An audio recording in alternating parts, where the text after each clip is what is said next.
Welcome to प्रतिज्ञा education.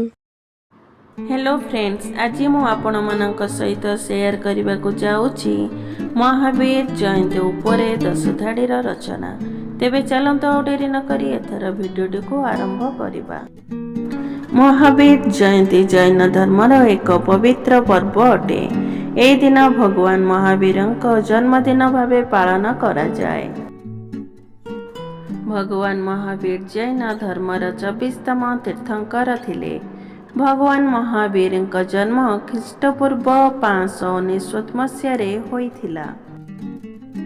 तांको पितांको नाम सिद्धार्थ और मातांक नाम त्रिशला थिला। राज परिवार जन्म हेले मध्य छोट बेलू धार्मिक और दयालु स्वभावर थिले। महावीर युव अवस्था समस्त सुख संपत्ति त्याग करी संन्यास ग्रहण करथिले।